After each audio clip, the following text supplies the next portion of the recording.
はいどうも、今日はね、後期を採用してる国ってなんでそんなでかいゲージ使ってるんだって話をしていきますよ。これ、結構マニアックなんだけど、世界地図をゲージで色分けしたら面白いんすよ。マルチモーダルな旅。標準規制 435mm だけが正義ってわけじゃない。むしろ、俺たちは違う道を行くって言って、後規制 435mm より広い期間を選んだ国が意外と多いんだよね。で、今回は特に注目度高めのインド、ロシア、それからスペイン、アイルランドといった変化球な国々も含めて、なんで後期になったのか、どうしてそうなった、何が良くて何が困るのかってとこまでがっつり深掘っていきます。インド大英帝国の都合で 1676mm になっちゃった話。まずはインド。ここはね、インド後期って言って 1676mm 5フィート6インチが基本になってるんだけど、これイギリスの影響をめちゃくちゃ受けてる。1840年代にイギリスがインドに鉄道を敷こうとした時、最初は標準規制 435mm にしようとしてた。でも当時のインド総督ダルハウジー公爵がいや、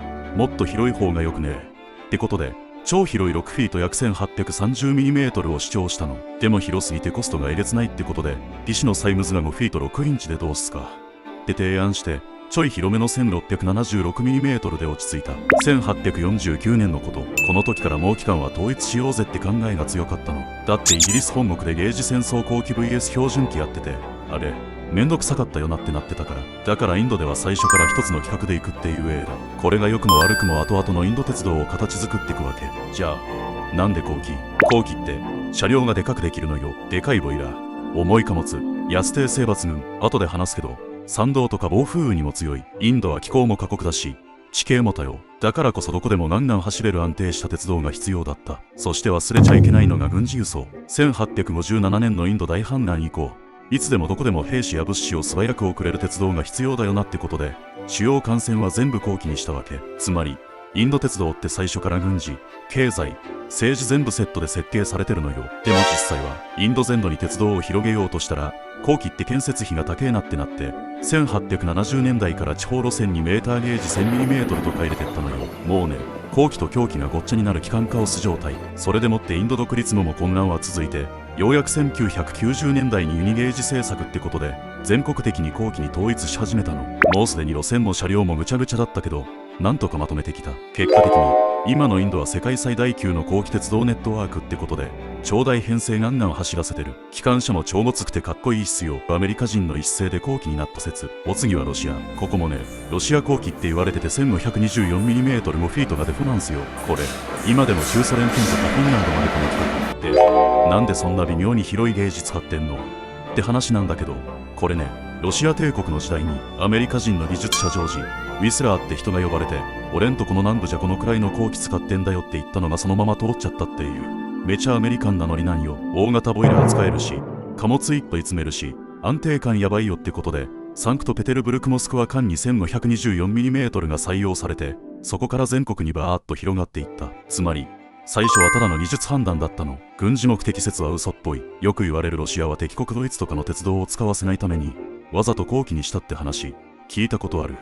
これ半分都市伝説です。実際ドイツ軍は第一次世界大戦の時に後期をすぐに標準機に改造して進軍してるから、後期で防衛できるってのは幻想だったのよ。逆にロシア側は物資受け取りで苦労するし、いいことなかった。だから結論としては、たまたま後期にしたらそのまま来ちゃったってだけ。でもね、結果的にこの後期ロシアの地理にマッチしてたんすよ。シベリアとか永久凍土とかマジで過酷な土地に鉄道を敷くには頑丈で安定した後期の方が向いてた。しかも列車のサイズでかくできるから、シベリア鉄道でゴリゴリ貨物運べる。輸送力モンスター鉄道が出来上がったってわけ。その後どうなった？ソ連時代になるともうガチで計画経済バリバリだから、国全体で 1520mm に規格化。旧ソ連圏全部それに従って鉄道を作ったから、今でもロシアからウクライナ、中央アジア、バルト三国まで後期帝国が続いてる。ただし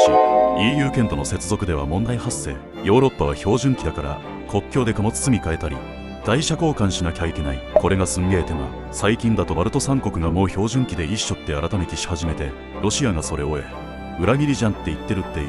機関外交問題にまでなってる。いやもうゲージ一つで世界が揉めるんすよ。スペイン、ポルトガル地形がきつすぎて広くしちゃった話。さてさて、イベリア半島です。ここは 1668mm イベリア後期。これもまた癖が強い。なんでこの期間にしたかっていうと、単純に山が多いから強力な機関車欲しかったの。で、そのためには広い期間が必要だった。だから技術的判断で後期採用したんだけど、ここにも都市伝説ありまして、ナポレオンに攻め込まれた経験があるからフランスと機関を変えたんだっていう人いるんだけど、これもほぼ後付けです。だって最初に鉄道を敷いたのスペインの内陸でフランス国境なんて関係ないとこだったから、経済面では損してた。これね、ヨーロッパ全体が標準機でつながっていく中で、スペイン、ポルトガルだけ俺たち後期なんでってやってたら、貿易でめちゃくちゃ不利だったの。国境で貨物乗り換え、時間かかる、コストかかる、そりゃ成長もなまるわけよ。でも近年は高速鉄道 AVE 導入でフランスにつなげるために標準機の新線敷いたんすよ。バルセロナとかマドリードはもうデュアルゲージ両方走れるで対応してるし、